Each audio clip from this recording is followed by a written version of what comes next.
नमस्कार दोस्तों, स्वागत है आपका मेरे चैनल पर। मैं शशांक वाशनी। लोकसभा चुनाव करीब है और उत्तर प्रदेश में सपा और बीजेपी के बीच सियासी जंग छिड़ गई है। इस बीच आज हम बात करेंगे आजमगढ़ लोकसभा सीट की, क्योंकि आजमगढ़ सीट पर जिस तरीके से समाजवादी पार्टी ने रणनीति बनाई है, उससे तो ऐसा लग रहा है कि वह इस बार इस सीट को किसी भी हाल में हाथ से जाने नहीं देना चाहती। अब बड़ा सवाल यह खड़ा होता है कि क्या सपा बीजेपी से इस सीट को वापस ला पाने में कामयाब होगी या फिर इस सीट पर बीजेपी फिर खेल कर देगी। तो बात करेंगे इस वीडियो में कि क्या है ये सपा का मास्टर प्लान जो बीजेपी के लिए बड़ी चुनौती पैदा कर देगा और क्या कुछ खास रहा पिछले चुनावों में इस सीट पर। तो आपको बता दें, अखिलेश यादव इस सीट से सांसद थे और 2022 में अखिलेश यादव के विधानसभा जाने के बाद यह सीट खाली हो गई थी और इस सीट पर उपचुनाव हुए थे, जिसके बाद बीजेपी से प्रत्याशी दिनेश लाल निरहुआ ने सपा प्रत्याशी धर्मेंद्र यादव यानी कि अखिलेश यादव के भाई को आजमगढ़ लोकसभा सीट पर पटकनी दे दी थी और सपा की यह मजबूत सीट बीजेपी के खाते में चली गई थी, जिससे सपा को तगड़ा झटका लगा था। लेकिन अब इसी हार को ध्यान में रखते हुए सपा ने बड़ा चक्रव्यूह रच दिया है। दरअसल सपा ने बहुजन समाज पार्टी के नेता रहे शाह आलम उर्फ गुड्डू जमाली को अपने साथ ले लिया है।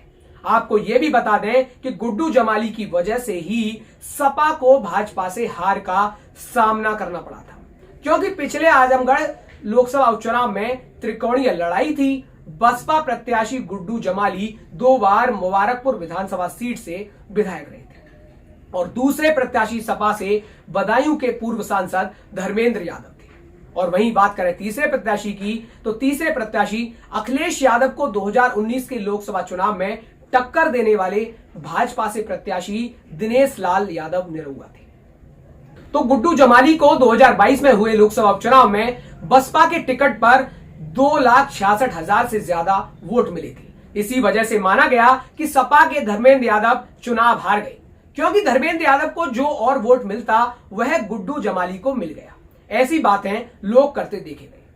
वहीं दूसरी तरफ समाजवादी पार्टी को लगा था कि आजमगढ़ समाजवादी पार्टी का गढ़ है और मुस्लिम वोटर कहीं नहीं जाएंगे, लेकिन मुस्लिम वोटरों ने समाजवादी पार्टी को वोट न देकर बसपा प्रत्याशी गुड्डू जमाली को दे दी। इसका फायदा भाजपा प्रत्याशी दिनेश लाल यादव निरहुआ को हो गया और वह चुनाव जीत गए। वहीं 2024 में उम्मीद है कि आजमगढ़ लोकसभा सीट से अखिलेश या फिर धर्मेंद्र फिर से चुनाव लड़ेंगे। ऐसे में गुड्डू जमाली के सपा में आ जाने से वहां पार्टी की राह आसान हो जाएगी। उनकी मुस्लिम वोटों पर मजबूत पकड़ मानी जाती है। अखिलेश यादव ने उन्हें सपा में शामिल करते वक्त कहा था कि हम 2024 में भविष्य की लड़ाई लड़ने जा रहे हैं। वो आए नहीं हैं, मैंने उन्हें बुलाया है। वहीं गुड्डू जमाली ने भी समाजवादी पार्टी में शामिल होने के बाद कहा कि मैंने सपा में आने का फैसला किसी लालच में नहीं किया, बल्कि दिल और दिमाग दोनों से सोचकर लिया है। मेरे दिल ने कहा है कि यकीनन हमें ऐसे लोगों के साथ खड़े होना चाहिए जो भाईचारे को बचाने के लिए लड़ रहे हैं। वहीं अब देखना यह होगा कि सपा की आजमगढ़ सीट पर रचे इस चक्रव्यूह को भेदने में बीजेपी सफल हो पाती है या सपा फिर से अपने इस गढ़ को वापस छीन लेगी, क्योंकि गुड्डू जमाली की आजमगढ़ के अंदर मजबूत पकड़ है और इसका फायदा सपा को कहीं ना कहीं मिल सकता है। दोस्तों, इस खबर पर आपकी क्या राय है, कमेंट करके हमें जरूर बताएं और हाँ, वीडियो अच्छी लगी हो तो हमारे चैनल को सब्सक्राइब करना ना भूलें।